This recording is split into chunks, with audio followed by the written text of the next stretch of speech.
Before we begin, I want you to consider something.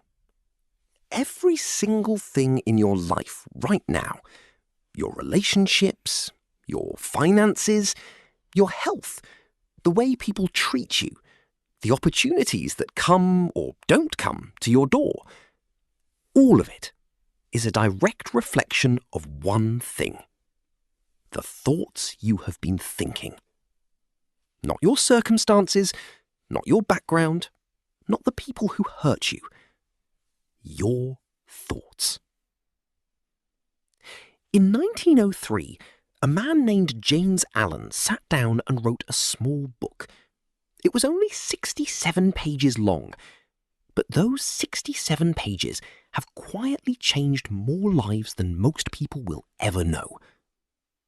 The book is called As a Man Thinketh, and what you are about to hear may be the most important thing you listen to this year.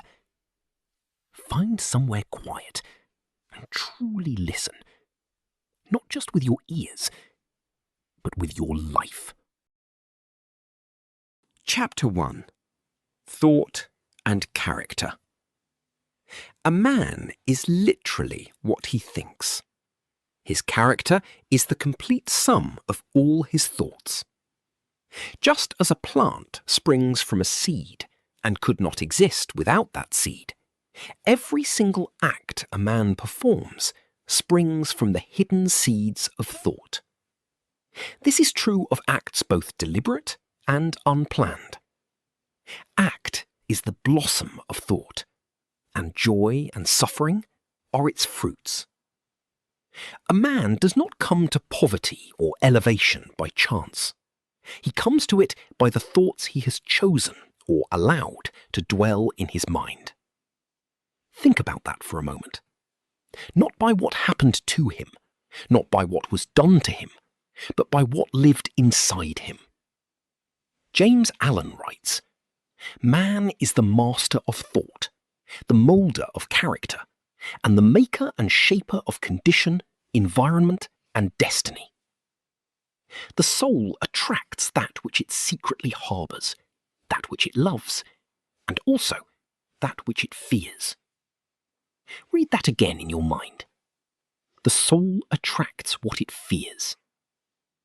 How many things have you feared and then watched slowly appear in your life? This is not coincidence. This is law. A man cannot directly choose his circumstances, but he can choose his thoughts, and in choosing his thoughts, he indirectly but surely shapes his circumstances. You are today where your thoughts have brought you. You will be tomorrow where your thoughts take you. Chapter 2. Effect of Thought on Circumstances. Man's mind may be likened to a garden. It can be intelligently cultivated, or it can be left to grow wild. But whether cultivated or neglected, it will bring forth. If no useful seeds are planted in the garden of the mind, then an abundance of useless weeds will fill it, and they will continue to reproduce themselves. The circumstances a man encounters are deeply connected to his own mental condition. People are anxious to improve their circumstances, but they are unwilling to improve themselves, and so they remain bound. Let that sit with you. Everyone wants a better life, but very few people are willing to become the person that a better life requires. A man's suffering is always the result of his own wrong thinking. Suffering ceases for him the moment he ceases to complain and begins to transform his thoughts. Here is something that may disturb you. You attract not what you want, you attract what you are. Not what you wish for, not what you pray for without action. What you are. Your thoughts are constantly building the person you are becoming, and the person you are becoming is constantly building the life you are living. There is no escape from this truth, only the choice to use it. If this is already changing how you think, subscribe to Timeless Pages. The next chapter goes even deeper. Chapter 3. Effect of Thought on Health and the Body. The body is the servant of the mind. It obeys the operations of the mind, whether those operations are deliberately chosen or unconsciously expressed. At the command of unlawful thoughts, the body sinks rapidly into disease and decay. At the command of glad and beautiful thoughts, the body becomes clothed with youthfulness and beauty. Disease and health, like circumstances, are rooted in thought.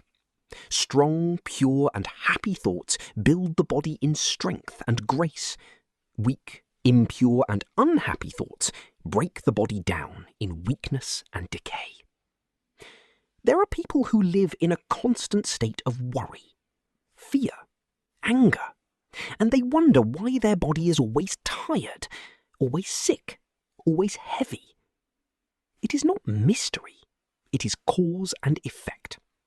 Change the inner world, and the outer world must follow. This includes the body you live in.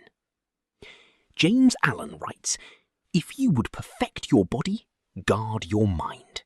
If you would renew your body, beautify your mind."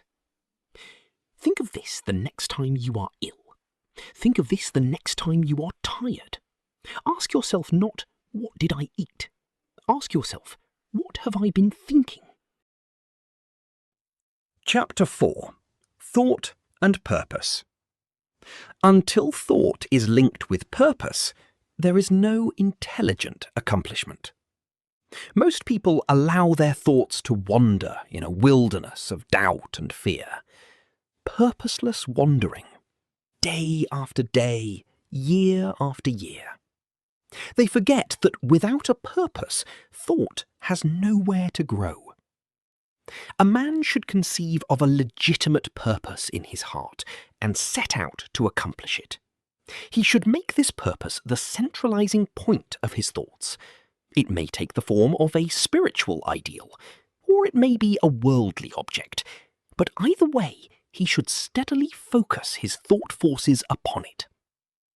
He should make this purpose his supreme duty and devote himself to its attainment, not shrinking from failure, not allowing doubters to turn him aside. He should think of it, dream of it, eat and sleep with it. This is the royal road to self-control and true concentration of thought.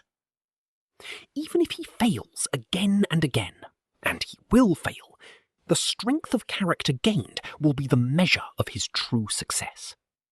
Failure is never final for the man with purpose. It is only instruction. The man without purpose is blown about by every wind. The man with purpose becomes the wind. Chapter 5. The Thought Factor in Achievement. All that a man achieves, and all that he fails to achieve, is the direct result of his own thoughts. A man's weakness and strength, his purity and impurity, are his own, not another's. They are brought about by himself, never by another. And they can only be altered by himself, never by another. His condition is also his own, his suffering and his happiness his own. As he thinks, so he is. As he continues to think, so he remains. A strong man cannot help a weaker man unless that weaker man truly desires to be helped. And even then, the weak man must become strong of himself. He must develop the strength by his own efforts. No one else can do this work for you. Nobody is coming. And that is not a tragedy. That is liberation. Because it means you already have everything you need. You are not waiting on someone else. You are only waiting on yourself. Achievement of any kind is the crown of effort and thought. At the summit of achievement sits the man who has combined perfect thought with perfect action. Intellectual achievement. Chapter 6. Visions and Ideals. The dreamers are the saviours of the world. As the visible world is sustained by the invisible, so man, through all his trials and sins and sordid vocations, is nourished by the beautiful visions of his solitary dreamers.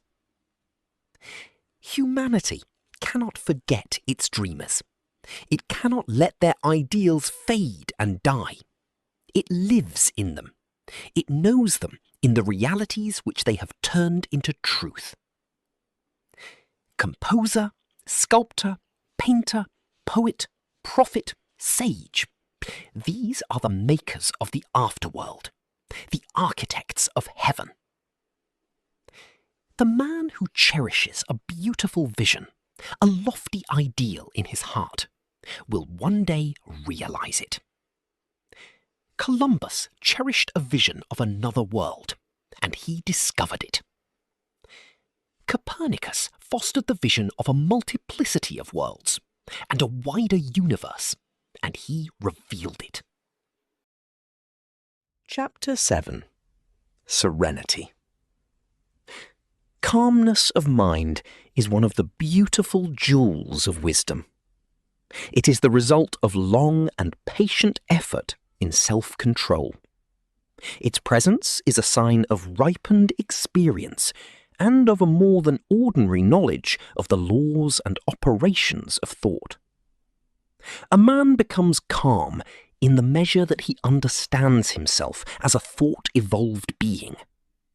Such knowledge necessitates the understanding of others as the result of thought. And as he develops a right understanding and sees ever more clearly the internal relations of things, he ceases to fuss and fume and worry and grieve. He remains poised, stable, serene. The calm man, having learned how to govern himself. The life lesson. James Allen ended this book with a single thought, one sentence, written over 100 years ago, that still cuts through everything. Mind is the master power that moulds and makes, and man is mind. And evermore he takes the tool of thought, and shaping what he wills, brings forth 1,000 joys, 1,000 ills. He thinks in secret, and it comes to pass. Environment is but his looking-glass. You now know the truth. What you do with it is the only question that remains. Which chapter changed something in you? Which chapter spoke to you most? Leave it in the comments below. And if this added something to your life, subscribe to the Reading Room. A new book arrives every single week. Help us mention which would like to listen to next and subscribe to get notified once it arrives. Because the right words at the right time can change everything.